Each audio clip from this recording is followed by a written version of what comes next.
Hello, I'm Jay Dutch and welcome to Dogstar Gaming. In today's video we'll be reviewing Tom Clancy's The Division, played on the Xbox One. We'll be breaking the game down into 4 parts: story, gameplay, level and map design, and graphics and sound, and then giving our final score out of 10.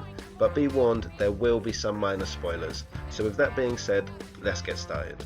So without revealing too much, the story starts during the Black Friday sales, and it is soon discovered a virus has been planted onto banknotes called the dollar flu, killing thousands of people with smallpox symptoms. Manhattan is quarantined, and a secret group of sleeper agents called the Division are activated to restore order and generally sort everything out. You team up with Fei Lao and reclaim the Farley post office building as your base of operations, and set about bringing it up to full working order. Along the way you find footage of rogue Division members leading you to the doctor responsible for creating the virus, and a fight with a helicopter to save New York City. After starting well, the story seemed to go a bit flat for long portions of the game, and had quite a disappointing and predictable ending. The main missions are divided into 3 parts: tech, security and medical. When completing these missions, you will be able to unlock new skills and perks for the corresponding wing in your base of operations. And that brings me on to my next point: gameplay. So this is where the game shows glimpses of being an incredible game, but seems to be a bit bare at the moment. Alongside the main missions are side missions and encounters, which are unlocked or visible on the map after you enter each safe house in each district.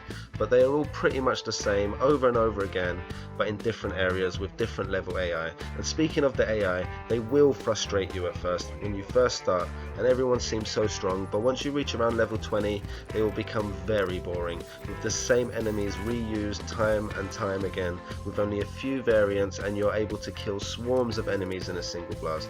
But the worst of all the enemy problems is the bosses. They are nothing more than bullet sponges. You can unload clip after clip into a human that would need Iron Man's armor to survive. It's ridiculous, and made boss battles a real drag. If you reskin this game in a forest with elves and dragons, then that might make a bit more sense, but not in a realistic shooter. It just looks dumb. But with the bad, there is a lot of good. The weapon modding and crafting system, while being pretty basic, are still fun and has a good number of options. One thing though, I've never sold a weapon to a vendor. I've always dismantled them and then kept the parts, because parts can be quite hard to find and you get such a small amount of coins when actually selling them anyway. This brings me on to the Dark Zone, the only part that is fully online. I was super scared to enter the Dark Zone at first. I thought I would get immediately jumped and robbed and I'd have to start the game again, but it turns out that, people are actually working together, they help each other. That's mainly due to the fact that going rogue and attacking other players doesn't actually reward you as much as you think it would. Also, the enemy are a lot stronger here in the Dark Zone, and it is definitely not a place to go solo. In fact, the game The Division is not a game to be played solo. Although it can be, you will have a lot more fun with others, even if you just join someone random. Next we'll talk about the level design. The trailers for the game and gameplay footage seem to suggest the map will be a lot bigger, but to be honest, I'm happy it's not bigger. In most open world games you'll get some sort of vehicle or transport. Here you have nothing, no car, no horse, not even a bicycle. You will have to run long distances a lot, and it is really boring when the most exciting things happening around you are a couple arguing or being barked at by a dog, or closing doors for cars. Why is closing doors of cars a thing? But either way, it's something to do, I guess, when shooting rats gets boring. If you know New York, you'll know the streets are in a grid system, which can make everything feel exactly the same. Although you will see places such as Times Square and Madison Square Garden and a few other landmarks you really can't tell where you are, but that's not the game's fault, that's just the way the city is.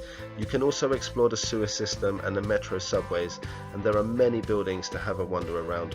From houses to big office blocks and construction sites, the game is full of small details, and you can tell a lot of effort has been put into it to really bring New York to life. Now that brings us on to our final point, the graphics and sound, which I thought was spot on. The crunch of the snow under each footstep, and seeing that footstep in the snow, even on top of cars, was really good. A lot was said about the way the tyres would deflate when shot, and I have to say it's pretty cool to see.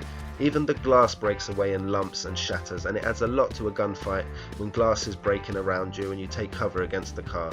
The lighting change between the Dark Zone lets you know that this is not a safe place, and it adds a real touch of fear to every corner that you pass. And the way the sun shines on the huge buildings on the other side of the dark zone suggests a bit of hope. But playing this, I get really sucked into New York straight away, and I do play this very differently to many other shooters. That's down to the great atmosphere they've created. So for our final verdict on The Division, I have to say I was a bit disappointed overall.